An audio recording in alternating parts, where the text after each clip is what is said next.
In this lecture, we will survey the historical and literary contexts of Cheng'en Wu's Journey to the West. Journey to the West is a story that has been retold innumerable times in nearly innumerable ways, from comedies to dramas and sequels to spin-offs.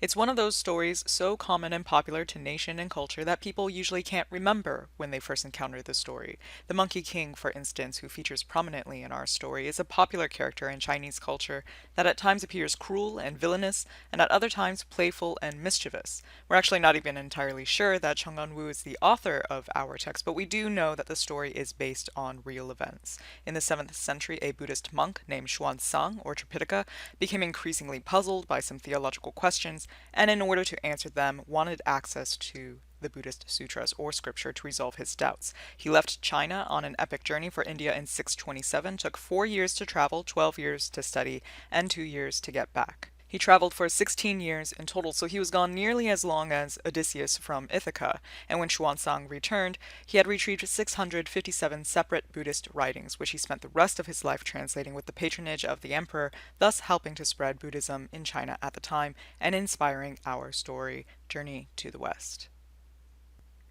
Ultimately, what we'll want to focus on this week is how Wu and Matsuo Basho, our other reading for the week, fit into our enlightenment unit. So we should be thinking about what the different kinds of enlightenment are, as well as how these different kinds of enlightenment may have some similarities. For us, one of the common features of enlightenment that appears in each of our texts is the journey trope. The journey trope has a global presence, especially from the 13th to 18th centuries, due to the increased focus on travel around the world, that is not just on religious pilgrimages, but on exploration and overseas expeditions, and the reinforcement of trade routes like the Silk Road. Journeys in literature are often typified by an extrinsic as well as an intrinsic goal. That is, they are physical as well as emotional, intellectual, or spiritual. So an extrinsic goal is a goal that relates to things beyond the self. For instance, journeying in order to see the exotic sights, to find treasure, to save the woman, and so forth are all extrinsic goals. An intrinsic goal is one that relates to personal growth and may involve epiphanies and or spiritual or intellectual growth. Now, it's important to recognize that the extrinsic goals speak to the types of material and physical desires present at the time, but the physical journey itself becomes a metaphor for the internal one that happens on an emotional, intellectual, or spiritual level. So, for instance, at the beginning of Pope Voltaire and Wu, we start with what we can call the garden metaphor, reminiscent of the Garden of Eden, or scenes of apparent perfection that are actually suggestive of states of innocence or ignorance. It is from these initial scenes that each character or speaker embarks upon a journey, both literal and figurative, to gain more knowledge. Now, during the 13th to 18th centuries, because the focus on journeying was in large part motivated by the desire to gain more knowledge or amass experience, journeys in literature often appear episodic in structure, listing series or sequences of events and experiences rather than presenting a single, continuous, and progressive storyline. And by the end of the journey trope for this time period, we expect a significant epic or larger-than-life accomplishment and or realization. In each of our texts in the Enlightenment unit, we also see a debate happening between authority figures and individuals, whereas individuals are beginning to question traditional powers of authority and knowledge, like rulers and religion. As discussed last week in our lecture on the European Enlightenment, a significant catalyst for this kind of change was the vernacular revolution. In Europe, the invention of the Gutenberg press galvanized the emergence of a literate and thus empowered class, beginning a vernacular revolution. In China, the Ming Dynasty, which lasted for the 3 centuries immediately preceding the European Enlightenment, likewise placed greater emphasis on exploring the role of the individual. This is in part due to the rise of Taoism and Buddhism, which gave greater attention to the role of the individual as opposed to the collectivism of Confucianism. We'll talk about this more in a little bit, but it's also because, as it was in the West, mass-produced printing enabled the rise of literacy, giving individuals direct access to knowledge necessary for improving their social status. For instance, knowledge of how to conduct rites, hold a refined conversation, compose poems, discuss philosophers, and appreciate fine works of art. During the Ming Dynasty, then, just as during the European Renaissance and Enlightenment, there was renewed interest in classical literature, and this renewed interest was driven by the power of the people having access to classical texts. There was an outpouring of Chinese scholarship seeking to restore and critically assess the nation's literary heritage, and it is during this period that we begin to see the rise of the great Chinese historical romances and novels, which were often elaborations of and upon older stories. With increased literacy in the common people also comes greater focus on vernacular languages and subject matter that's more reflective of the concerns of the common classes. Up to this point in China, classical literature had been written in Classical Chinese, a language accessible to few, and the official language of education and government at the time, not just in China, but in Korea, Japan, and Vietnam, just as Latin and Greek in the West used to be the language of monks, scholars, and courts. With the vernacular revolution, literature began appearing in vernacular dialects, but in Wu's time, the literature was still transitioning. So in Journey to the West, the Monkey King uses language that is vernacular, while more formal characters like the Jade Emperor and the gods still speak in classical Chinese. But we're starting to get a mix of the two. Now, in the West, the novel form helps to express the concerns of the common classes, but the novel is a Western form of literature. Journey to the West is a jiaoshuo, or small talk, which originally refers to gossip or stories, reports, and materials that originated in the streets and alleys of the common people. This does not mean that the common people recorded small talk, but that usually storytellers, the literati, or government officials would collect the small talk and stitch them together and elaborate upon them, creating different forms of literature that range from collections of aphoristic sayings to parables, short stories, novellas, and novels, all of which falls under this genre form of the jiaoshuo. In Journey to the West, then, we have a longer multi-chapter narrative that appears to be like a novel, but unlike a novel, it relays a story that has been told many times before, and it uses devices similar to oral storytellers, like alternating prose with poetry. For oral storytellers, the poetry would give the speaker an opportunity to set the lyrical, personal, or emotional tone, to sketch out a scene in great detail, and to pass around the hat for donations. So what is Journey to the West about? In the most general sense, the Journey to the West is a pilgrimage. Xuanzang, the monk, used to be Buddha's disciple. His name used to be Master Gold Cicada. Buddha has several disciples. Ananda and Kasyapa, the two honored ones in the East, are two other disciples of Buddha's that we see in this text.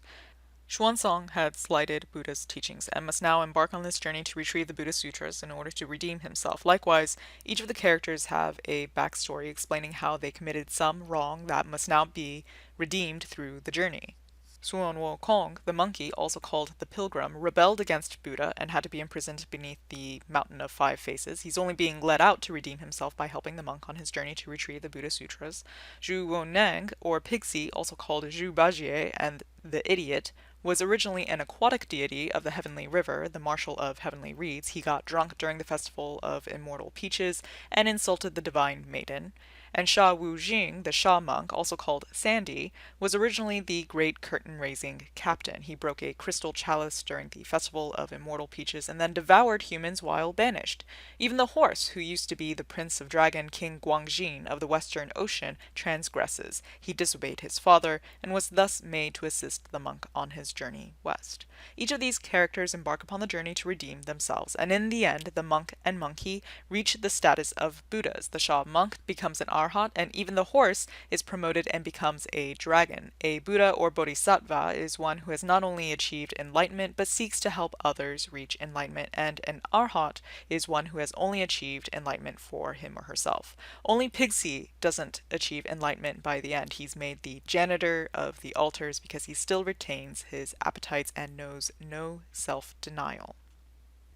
It may sound as though Journey to the West is obviously a Buddhist pilgrimage, but there is a long history attributing the story's authorship to a Song Dynasty Daoist master, as well as a history of reading the story as a guide for Daoist self-cultivation.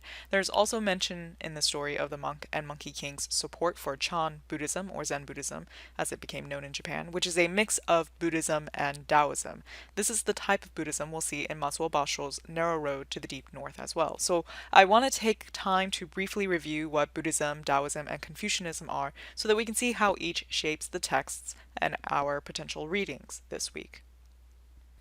Taoism is the oldest surviving religion in China. Its origins go back to potentially 3000 BCE, but it is said to take formal shape with Lao Tzu, a Chinese philosopher of around the 6th century BCE.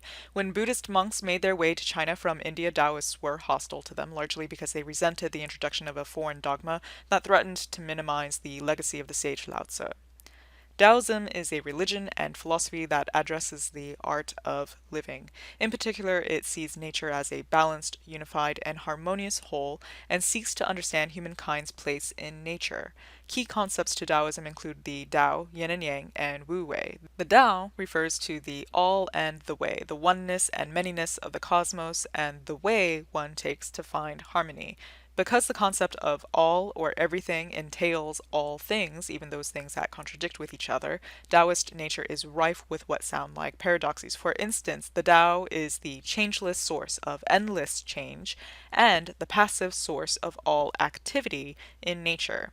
Man also only occupies a limited part of the Tao, and as such will see many supernatural entities and gods in Taoism. In Journey to the West, the monk and his crew face many gods that they must defeat. Finally, and most importantly, as the all, the Tao refers to both the path one takes and the pathfinder or waygoer. The two are one, and one must be a part of nature to experience the Tao.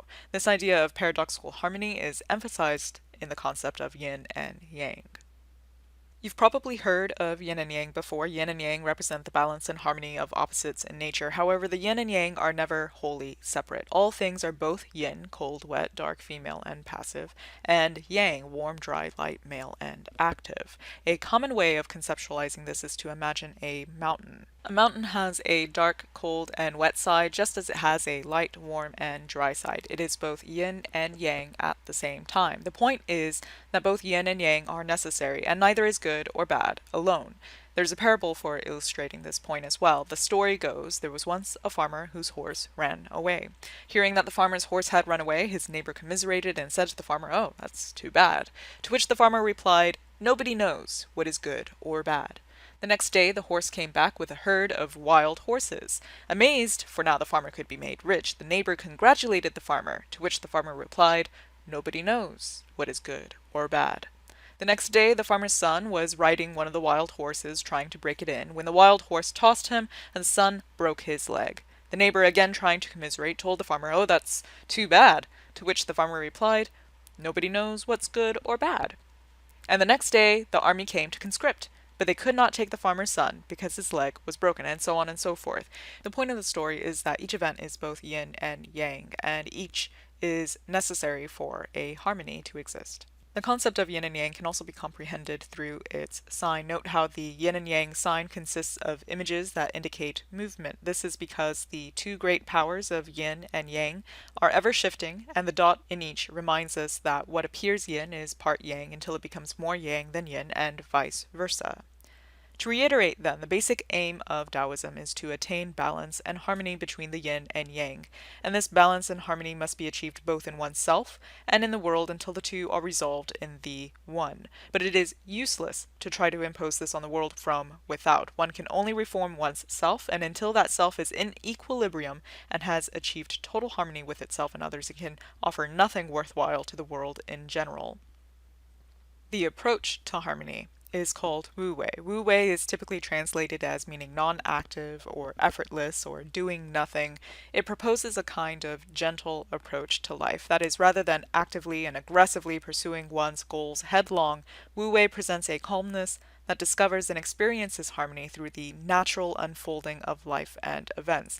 It is also referred to as non-being, or not asserting one's egotistical sense of self. You might not feel familiar with the term, but some of you may be familiar with the concept as it appears especially in martial arts.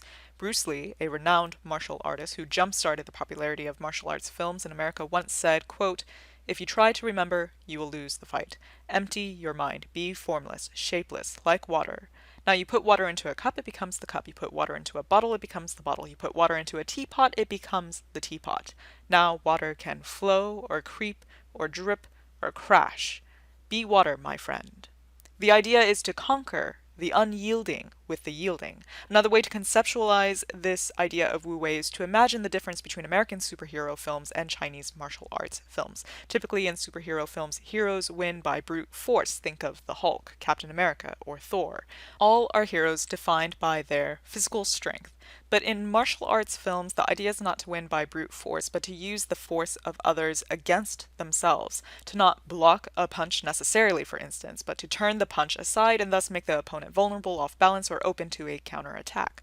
Or if you've seen Disney's Mulan, the scene where Mulan climbs the pole is an example of Wu Wei. The task is to make it to the top of the pole while carrying additional weights, whereas everyone else has slid back down the pole, failing to reach the top because of the added weight. She uses the weights to her advantage. She does not succeed in climbing the pole because she is the strongest warrior, capable of climbing despite her weight, but because she uses the weights to enable her climb. Confucianism originates with Confucius and reaches its apex of influence during the Han Dynasty. It emphasizes social or public life over the individual. So, whereas Taoism suggests a lack of restraint in order to become one with the way, that is an inward or internalized sense of the natural, Confucianism suggests the use of restraint to conform to external strictures of propriety, morality, and principles. Confucianism arises from a time of disharmony when barbarian invasions shook the kingdom, feudal princes were fighting for supremacy and becoming increasingly corrupt, dynasties were losing control, and the emperor became just a figurehead.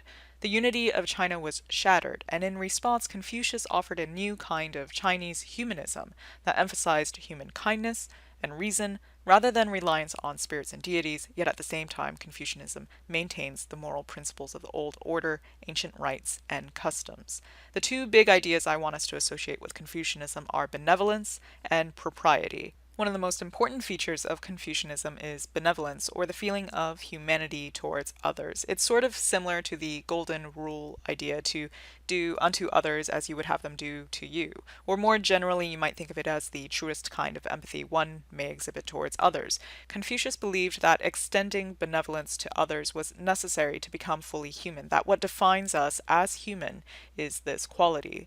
On the other hand, propriety may be understood as the explicit moral guide we have for action and behavior. For instance, in Confucianism, we find the five constant relationships, which outline a series of hierarchies that determine each person's role in society. In the chart below, those on the left have higher statuses. They provide advice, guidance, and rule over those on the right, but they should not abuse their power. Those on the right should show obedience as well as understanding and support for those on the left. No person should exploit another, but by following this hierarchy, ideally, social order may be maintained. We could draw similarities here between the five constant relationships and the great chain of being, as both were used to justify those in power, be they sons, husbands, fathers, elders, or rulers. Finally, we have Buddhism. Buddhism originated in eastern India with the teachings and sermons of Siddhartha Gautama, or Buddha. Buddhism proliferated throughout East Asia in the 3rd century via the Silk Road or trade route from India, but has been present since the 1st century. The 1st through 9th centuries are generally considered Buddhist centuries in China. And as mentioned earlier, when Buddhism first arrived to China, the Chinese people were highly suspicious of it, and we'll talk about why in a little bit. But first, what are its teachings? Buddhism is a non-theistic religion, or religion without the belief in a creator god. Its central premise is that life is full of death and suffering caused by desire and ignorance. The goal of Buddhism, then, is to end suffering through the elimination of desire, whereas desire includes not just wanting things, but hating things as well, whereas hating is wanting to not have certain things. The elimination of desire is also commonly referred to as Buddhist emptiness or self-denial. We might even think of it as a really poetic way of saying one has achieved selflessness rather than selfishness, whereas selflessness entails denying oneself of not just all desires, but one's own egotistical sense of self. This is why, similar to Taoist, Buddhists will see the self as everything yet nothing, not special or unique, but instead common and connected to all. To end suffering, Buddhists seek to transcend beyond desire and reach enlightenment, and to do this they follow the Noble Eightfold Path, which furnishes people with a guide to right thought, feeling, and conduct. In Journey to the West, we see two main types of Buddhism. Mahayana Buddhism, where Buddhas or Bodhisattvas achieve enlightenment and remain on earth to help others achieve enlightenment, and Hinayana Buddhism, where one achieves individual enlightenment but has not yet learned compassion. In our text, Guan Yin of the Podolaka mountain in the South Sea, the Bodhisattva, who disguises herself as a poor monk selling the cassock, calls Xuanzang out for only teaching Hinayana Buddhism, or the little vehicle. This is what prompts the monk to embark on his journey west to retrieve the scriptures of the great vehicle, or Mahayana Buddhism, with which, as Guan Yin says on page 194, one may lead the lost to heaven. Buddhism was met with opposition in China largely because it clashed with Confucian principles. Monks had to leave their families, wouldn't worship their ancestors, didn't pay taxes, begged for alms, and didn't perform labor services. In short, they were not contributing to the economic prosperity of society, and they disrespected and disobeyed filial ties. However, it did appeal to some Chinese. Its strict adherence to rituals appealed to Confucianists' desire for order and tradition. Its emphasis on morality and asceticism appealed to Confucian and Taoist desires for harmony and right conduct. And although Taoists felt Buddhism threatened the legacy of their founder Lao Tzu, Buddhist and Taoist teachings have some similarities which made the integration of Buddhism in Chinese culture easier. So, for instance, as mentioned earlier, the idea of Buddhist emptiness or selflessness in order to obtain enlightenment is similar to the Taoist concept of wu wei or non-being in order to obtain a pure state of immortality. It's not just that Buddhism could conveniently blend in with some of the Taoist principles, but also that Buddhism offered something that China still needed at the time, which was a way to recognize and give voice to the fact of suffering. To reiterate then, Confucianism teaches one how to behave in society. Buddhism teaches one how to escape suffering, and Taoism teaches one how to be one in harmony with oneself and environment. While Confucianism focuses on social roles, then Buddhism and Taoism focus on the individual. One last thing in preparation for our discussion of Journey to the West. In last week's lecture on the Enlightenment, we talked about how the Western concept of history changed from one that is cyclical to one that is linear, indicating the transition from pre-modern to modern times, or religion to reason. People began believing in the perfectibility of man, always capable of progressing and moving forward, rather than fated to repeat predetermined cycles of redemption and apocalypse. With the introduction of Confucianism, Chinese culture was already moving towards these same kind of European Enlightenment ideals of reason and perfectibility of mankind. But the concept of history in China didn't change towards one of linear history, nor did it stress an idea of cyclical history. Instead, it stressed a concept of recursive history, where the past is always and already present as a possible future. The difference in Western concepts of history and Chinese concepts of history is similar to the differences we've seen in the concepts of religion. So, for instance, in Christianity, cyclicality entails birth and rebirth, becoming a new person or realizing a new spirituality once reborn. But in Buddhism, for instance, one always and already has Buddha nature, but must awaken to these qualities. In terms of history, the Ming Dynasty itself was an attempt to return to the ideals of unity established in the Han Dynasty, which was the first dynasty to integrate Confucian traditions in government and began construction of the Silk Road, helping to establish wealth and stability in the nation.